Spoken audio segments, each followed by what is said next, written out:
Fenomena maraknya game online jadi sorotan. Lingkar pertemanan menjadi salah satu faktor yang turut menentukan, termasuk game yang akan dimainkan ataupun top up. Pengeluaran orang Indonesia untuk game mencapai 6,4 miliar rupiah per hari. Ini menunjukkan besarnya potensi ekonomi dari pasar game tanah air. Tim Jurnalisme Data Harian Kompas menghitung nilai ini dari pajak pertambahan nilai atau PPN, perdagangan melalui sistem elektronik atau PMSE yang disetor ke negara. Pajak ini besarannya 11% dari total nilai transaksi digital yang dipungut mulai 1 Juli 2020. Besaran PPN PMSE yang dipungut dari sektor usaha ekonomi digital salah satunya berasal dari pembayaran game secara daring. Contohnya, uang yang dikeluarkan pemain Mobile Legends untuk mendapatkan skin hero, atau uang pemain Roblox untuk top up pembelian item avatar. Data pemungutan PPN PMSE pun menunjukkan lonjakan tajam konsumsi produk game digital di Indonesia sejak 2020. Dengan asumsi tarif PPN 11%, nilai transaksi produk game pada tahun itu diperkirakan sekitar 270 miliar rupiah. Lonjakan paling tajam terjadi pada 2021. Penerimaan PMSE digital meningkat menjadi 3,9 triliun rupiah. Nilai pajak produk game diperkirakan mencapai 158,34 miliar rupiah, yang mengindikasikan nilai transaksi game sekitar 1,44 triliun rupiah. Tren pertumbuhan berlanjut pada 2022 hingga 2024. Pada 2022, nilai transaksi produk game diperkirakan mencapai 2,03 triliun rupiah, lalu meningkat menjadi 2,5 triliun rupiah pada 2023 dan 3,12 triliun rupiah pada 2024. Daftar game dengan pendapatan tertinggi di Play Store dan App Store masih didominasi produk asing. Diperkirakan, kontribusi pengembang lokal saat ini tidak lebih dari 2,5% dari nilai transaksi sekitar 2 miliar dolar Amerika Serikat pada 2024. Meski demikian, tidak semua belanja pemain otomatis mengalir ke luar negeri. Kerelaan orang Indonesia mengeluarkan uangnya untuk game sedikit banyak tergambar lewat jajak pendapat Litbang Kompas yang digelar 10-13 November 2025. Jejak pendapat yang digelar dari ini melibatkan 503 responden di 70 kota di 38 provinsi. Data menunjukkan 80,6% tidak bermain game online dan 19,4% bermain game online. Sebanyak 1 dari 5 responden mengaku bermain game dalam sebulan terakhir. Dari jumlah itu, sebanyak 32,2% di antaranya pernah melakukan top up untuk membeli game atau karakter dan item dalam game. Mayoritas mengeluarkan uang hingga Rp99.000 atau 49,6% untuk sekali top up. Dalam sebulan, mereka bisa sampai 4 kali top up. Di Indonesia, Mobile Legends memuncaki daftar game paling sering diakses. Menurut survei penetrasi internet dan perilaku pengguna internet tahun 2025 oleh Asosiasi Penyelenggara Jasa Internet Indonesia, game lain yang juga sering diakses adalah Free Fire dan PUBG. Ketiga game ini tergolong free to play atau bisa dimainkan secara gratis. Namun, aplikasinya menyediakan item-item yang bisa dibeli untuk meningkatkan kepuasan bermain. Dalam jangka panjang, hal ini bisa menjadi beban finansial karena model ini memainkan aspek psikologis pemain. Harga per item terlihat murah, tetapi akumulasi pembelian seringkali luput disadari.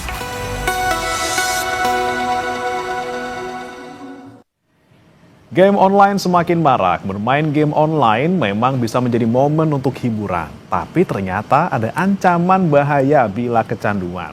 Bahkan berdasarkan data yang dihimpun tim Jurnalisme Data Harian Kompas menunjukkan pengeluaran orang Indonesia untuk game ini mencapai miliaran rupiah per hari, termasuk untuk melakukan top up, untuk membeli game atau karakter item dalam game. Nah, lebih jauh kita akan bahas bersama dengan Insan Al-Fajri dari tim Jurnalisme Data Harian Kompas. Selamat pagi, Mas Fajri. Selamat pagi, Mas. Ya, Mas Fajri lagi main game apa gimana ini? Seru banget. lagi melihat data-data yang mau kita presentasikan. Iya, oke. Jadi ini yang menarik nih, Mas, ya, yang kita mungkin jarang capture gitu di fenomena kehidupan kita. Orang bermain game itu biasanya saya lihat cuma kecanduan doang nih. Soal waktu lah, soal mungkin kegiatan jadi terganggu. Tapi di sisi lain ada juga nih soal dampak ekonominya. Ternyata orang-orang kalau main game ngeluarin duit juga. Nah, ini temuan dari Mas Fajri sendiri yang paling bombastis apa nih, Mas? Oh iya, jadi memang belakangan terasa gitu Mas ya. Kita para pemain game di Indonesia itu beberapa diantaranya mulai katakanlah menormalisasi proses belanja di dalam game atau saat bermain game. Karena untuk melihat, kami dari Harian Kompas mau melihat ini seberapa besar sih nilainya, karena kita lihat di tongkrongan, dilihat di media sosial, ada tren kayaknya orang mulai biasa tuh belanja untuk permainan yang sebetulnya tersedia secara gratis. Lalu kita lihat data-data apa yang memungkinkan kita untuk bisa melihat atau menghitung besaran nilainya. Ternyata di Indonesia sejak tahun 2020 Mas, pembelian di dalam game ini yang termasuk di dalam pajak digital itu sudah mulai dipungut oleh pemerintah per 2020. Datanya tersedia, cuman masih gelondongan yang disebut dalam pembelian melalui sistem elektronik. Itu kayak grup perdagangan yang di dalamnya misalkan kita langganan musik, langganan film juga ada di situ. Nah, data ini kami cari untuk presentasi game aja berapa dari PMSE itu, sehingga didapatlah nilai kurang lebih dari 2020 hingga November 2025 itu estimasi pengeluaran orang Indonesia untuk game itu mencapai 12 triliun, sekitar 12 triliun. Itu dalam waktu 5 tahun total, Ya, 12, sekian triliun. Kalau kita detailkan per tahun 2020, 2021 itu trennya naik, dan lumayan signifikan naiknya.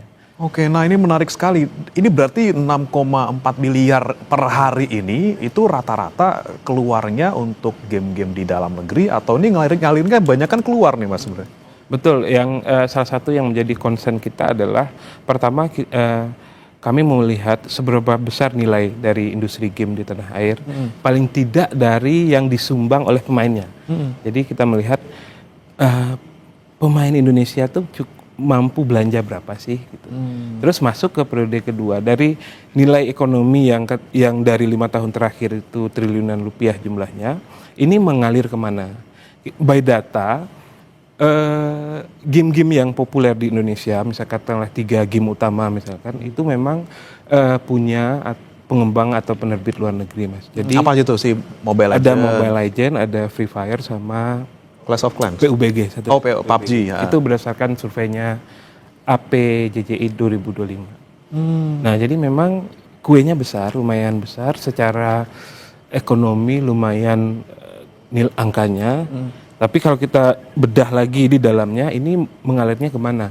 Rata-rata masih ke pengembang dan penerbit luar negeri. Sementara pengembang game lokal kita, pengembang game di Indonesia, secara persentase belum sangat signifikan. Mungkin dari ekosistem game ini baru menyumbang 2,5-3%. Sisanya ke luar negeri. Itu 2,5% itu pengembang kita sistemnya juga yang beli di dalam game, jadi gamenya mainnya gratis, tapi kita top up untuk beli sesuatu, atau beli putus gitu Mas, kalau yang dari Indonesia sendiri?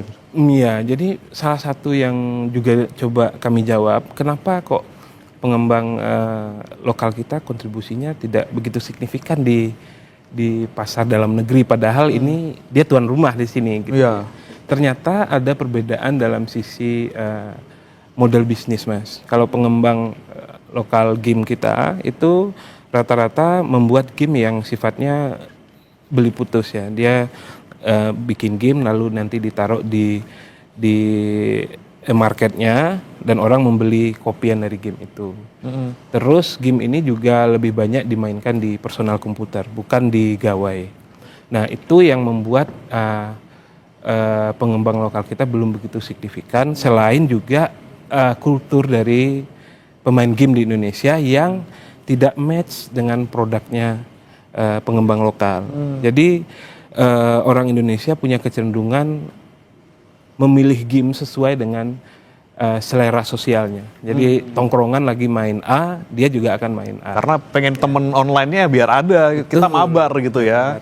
Dan ini situasi ini agak berat bagi pengembang lokal karena dia harus mengintrodusir sebuah permainan yang sama sekali baru, tongkrongan tidak tahu ini game apa gitu, dan itu menjadi tantangan juga. Iya, itu tadi tantangannya adalah bagaimana kita bisa nyari orang yang main game yang sama kalau tidak dari awal kita download game yang sama dengan teman kita gitu ya. Tapi yang menarik itu Mas, ini kan katanya ada fenomena di mana ini rela loh nggak makan atau rela loh untuk kebutuhan finansialnya yang utama malah tersingkirkan gara-gara game online. Ini Mas Fajri juga punya datanya nggak Mas? Betul, kita untuk menjawab ya, kan game yang populer di Indonesia itu modelnya adalah free to play. Orang bisa memainkan itu secara gratis dengan mendownloadnya dan memasangnya di gawai masing-masing. Tapi untuk permainan yang sebetulnya bisa dilakukan secara gratis ini, kenapa ada orang harus belanja di dalamnya? Lalu kami gali ini dari para pemain game di Indonesia. Dari sini didapat kesimpulan, pertama ada situasi di mana pemain game merasa harus lebih rame ketika bermain. Jadi kepentingan dia belanja bukan untuk membuat mainnya lebih bagus, nggak gitu, tapi membuat karakter dia yang ada di dalam game itu menjadi lebih unik, menjadi lebih bagus, menjadi lebih tampil berbeda dibanding pemain game yang lain. Jadi ada soal kosmetik atau soal hiasan yang membuat orang mau berbelanja. Beli item A membuat tampilanku jadi lebih bagus saat bermain. Kedua, ternyata ada beberapa game juga yang modelnya ketika kita belanja di dalam aplikasi mereka membuat kinerja kita atau gameplay kita menjadi lebih bagus. Kompetitif nih asalnya, apa alasannya ya? Ya, misalnya untuk game sepak bola mobile misalkan, sepak bola yang juga lumayan digandrungi di Indonesia, itu kita bisa bermain dengan pemain yang disediakan secara gratis bisa. Tapi untuk bisa masuk ke level yang lebih tinggi itu agak berat. Kecuali kita mau ya top up sedikit, terus ya sudah kita coba peruntungan. Oke, jadi secara kompetitif juga masuk tadi ya, biar dia bisa naik ke level tertentu. Ada juga masalah tadi biar apa namanya tuh Mas, biar mentereng gitu ya skinnya, biar lebih menarik.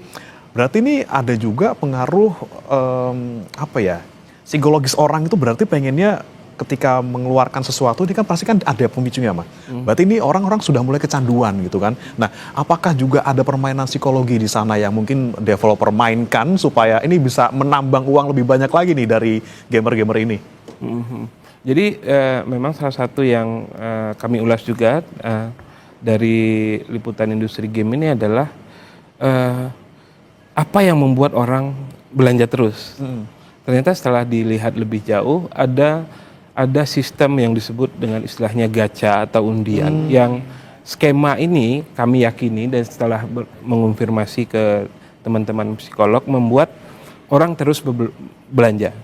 Kenapa? Karena ketika saya misalkan sebagai pemain game memutuskan untuk membeli sesuatu di game itu, skema gacha ini menghadirkan ketidakpastian. Karena saya tidak bisa serta-merta memasukkan uang lalu membeli item itu, enggak, saya harus ikut undian dulu. Saya pengennya Gatot Kaca tapi tidak bisa langsung milih Gatot Kaca misalnya gitu harus ya. Diundi dulu. Dan di undian ini setelah kita bertanya kepada pengamat game dan lain-lain, di satu sisi ini terlihat murah. Karena seperti di angkringan Mas, jadi murah, ada item ini 2.000, tapi setelah kita makan, karena makannya ini itu, dihitung-hitung jatuhnya banyak juga modelnya. Oke, jadi itu juga strateginya Mas ya, kita mainnya, mereka jualnya receh-receh, nggak berasa, tapi kemudian ujug-ujug besar gitu ya. Karena ada sisi impulsif dari pemain, ketika kita misalkan penggemar sepak bola, ketika yang item yang ditawarkan itu ternyata klub yang kita suka, pemain yang kita suka, sisi-sisi personal dari pemain game yang membuat pada akhirnya ya udah deh saya belanja. Nah, kalau itu kan keputusan personal tuh Mas, orang kecanduan sendiri, misalnya dia pengen dapat ini tapi nggak dapat gacha mulu gitu kan, atau kalau nggak ada tim tertentu yang dia suka. Tapi kalau misalnya pengaruh teman misalnya, kok dia beli, saya juga beli biar sama-sama seru atau sama-sama kompetitif itu. Ada nggak sih pengaruh teman dalam orang memutuskan untuk bisa top up di dalam sebuah game? Oh iya, dari salah satu narasumber kami itu cerita yang semacam itu persis Mas. Jadi tadinya dia merasa ketika bermain game kenapa harus bayar? Toh saya sudah sediakan kuota internet. Tadinya dia berada dalam perspektif itu. Terus dia memainkan sebuah game baru, lalu ikut bermain dengan tongkrongan. Karena game itu menyediakan fitur bermain sesama teman, dari situ terasa Mas, temannya jauh lebih jago dibanding dia. Sekali 2 kali oke, tapi kok terus-terusan kalah terus, rasanya kok nggak enak juga gitu. Apalagi ini bermain di tongkrongan yang disaksikan oleh banyak orang. Nah, dari diskusi-diskusi kok kalah terus tanya ke temannya, emang kamu kenapa kok bisa bagus? Loh, saya top up. Tadinya top up, ya udah dia coba juga dan ternyata memang untuk game-game tertentu itu berpengaruh. Belanja yang item yang kita beli memang meningkatkan kinerja kita saat bermain game. Tapi mungkin nggak sih Mas, ketika Mas Fajri mungkin wawancarai beberapa narasumber, mereka ada tuh yang yaudah main game free play selamanya yaudah gratis aja, saya nggak mau top up, saya nggak mau terpengaruh atau apa, ataukah memang serentan itu orang-orang ketika main free play terpengaruh teman langsung top up? Ada nggak sih orang-orang yang kekeh nggak mau deh, saya nggak mau top up, pokoknya free play aja sampai tamat gitu? Yang menarik adalah jadi dari ulasan kami ini selain mengulas dari data pajak yang disetor ke negara, kami juga membuat jejak pendapat, menyelenggarakan survei untuk menangkap ini ada nggak orang yang bermain game terus melakukan top up. Terus di luar itu ada nggak? Ternyata ditemukan di survei ada orang-orang yang dimintai oleh anggota keluarga untuk top up game. Jadi misalkan saya punya ponakan minta duit. Ternyata setelah dicek buat apa? Ternyata untuk top up game. Jadi orang yang sebetulnya secara finansial belum mampu untuk belanja, tapi dia mau, ya solusinya apa ya? Dia minta ke keluarganya, minta ke om, minta ke tante. Om top up dong om gitu kan. Artinya ada sisi tidak selalu orang yang memang secara finansial mampu untuk melakukan belanja game itu. Jadi pemain game terlepas dia mampu secara finansial atau enggak punya peluang untuk melakukan top up meskipun tidak semua. Nah case-nya nih ketika dia sudah punya penghasilan sendiri, sudah kecanduan, ada nggak sih Mas kasus-kasus yang Mas temukan dari narsum misalnya yang saya udah mulai sampai ngap-ngapan nih finansial saya cuma gara-gara untuk top up game. Ada nggak nemu kayak gitu Mas? Ya memang mereka dari narsum yang kita temukan tuh lebih ke lepas kontrol Mas. Yang tadinya dia secara personal sudah membatasi, aku mau item ini dengan menyediakan uang segini, dapat nggak dapat ya udah habisnya segitu. Ternyata jebol, pertahanannya jebol, sehingga biaya yang dikeluarkan menjadi lebih besar. Terus ada juga narasumber kami yang merasa berefleksi gitu ya, kok aku merasa ini sudah mulai mengganggu kebutuhanku yang lain gitu, karena perasaan impulsif. Kalau dia minta orang lain melihat, sebenarnya dia udah nggak perlu lagi tuh belanja, karena dia karakternya udah bagus, udah terbaru dan segala macam, tapi tetap ada kebutuhan untuk belanja karena dia merasa nominalnya kecil. Nominal kecil, cuma 50.000, 100.000, nggak terasa untuk dia sebagai pekerja kantor. Tapi yang dia lupa, intensitasnya tuh sering.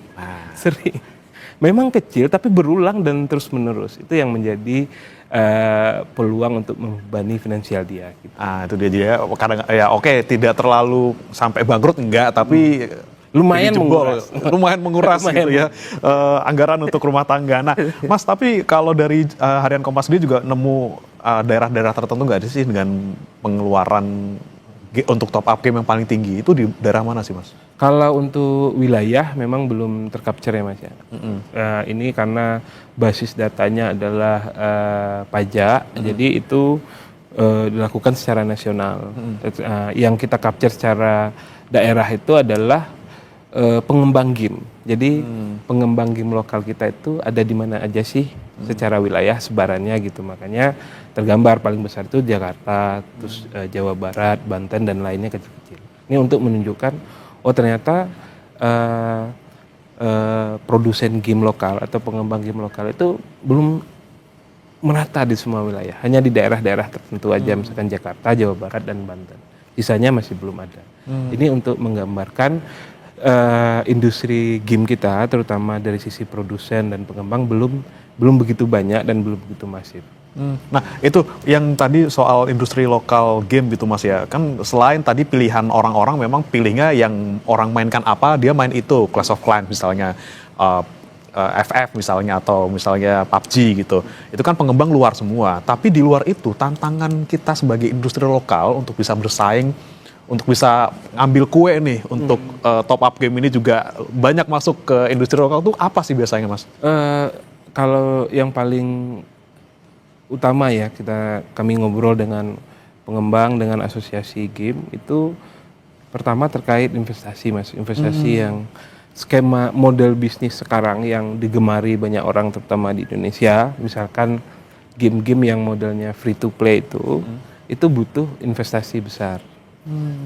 Ini menjadi PR tersendiri bagi pengembang game lokal terkait pendanaan, bahwa apakah mereka selama ini menerima investasi dapat, cuman apakah nilainya sudah bisa membuat mereka bersaing atau paling tidak bisa mengimbangi sedikit game-game yang sudah populer di tanah air, masih berat. Itu dari sisi investasi. Yang kedua dari sisi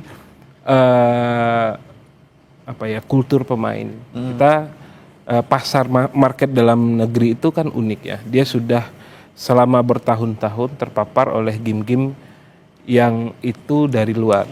Untuk bisa bersaing bagi pembuat game baru dari Indonesia untuk bisa bersaing, meraih perhatian publik Indonesia sedemikian masif itu agak berat. Karena dari wawancara kami, game-game populer secara global itu daftarnya itu tidak signifikan berubah Mas. Jadi misalkan sudah masuk di 10 besar itu ya paling dia geser 3 peringkat ke bawah, Tidak jarang terjadi di industri game itu istilahnya kuda hitam ya, dari game baru dimuat terus meledak sekarang sehingga dimainkan banyak orang, itu jarang terjadi. Jadi selain soal dana, saingan sama raksasa-raksasa ini juga sangat-sangat sulit gitu ya untuk industri game lokal kita. Karena kan memang ini menurut mereka ya, game yang sifatnya free to play itu secara bisnis juga berisiko. Misalkan begini, kita sudah investasi modal besar, terus menyiapkan semua infrastrukturnya. Misalkan yang paling krusial di game itu misalkan server yang harus lebih besar. Dengan skema game yang sifatnya free to play, server ini juga disediakan bagi pemain yang cuma ingin gratisnya. Dia nggak bisa dipilah-pilah, dia tetap harus disediakan untuk semua. Itu tantangannya. Belum tentu dapat pemain, dan dapat pemain pun belum tentu bayar, dan modalnya sangat besar untuk bisa bikin game free to play. Kita ada ini Mas, ada ilustrasi salah satu pengembang game lokal itu pernah coba membuat game semacam ini dengan skema free to play, cuman hanya bertahan beberapa tahun. Setelah itu mereka tutup karena tidak kuat. Nggak kuat dengan secara finansial, pemainnya juga kurang gitu ya. Nah ini yang kemudian menjadi PR juga untuk industri lokal kita. Mungkin investor juga bolehlah ngelirik orang-orang Indonesia, karena kemampuan kita juga tidak kalah dengan pemain luar, dan juga nih pemain-pemain kita, gamer-gamer kita di Indonesia juga ayo dong main game lokal gitu ya, tidak hanya main game-game yang dari luar. Dan semoga data ini juga bisa membuka mata kita, saudara, dan juga Mas Fajri dan juga gamer di luar sana, boleh main game online tapi tahu batasannya, jangan sampai mengganggu finansialnya. Terima kasih Mas Insan Al-Fajri, tim jurnalisme data harian Kompas, sudah bergabung bersama kami di Sapa Indonesia Pagi. Selamat pagi Mas Fajri. Selamat pagi.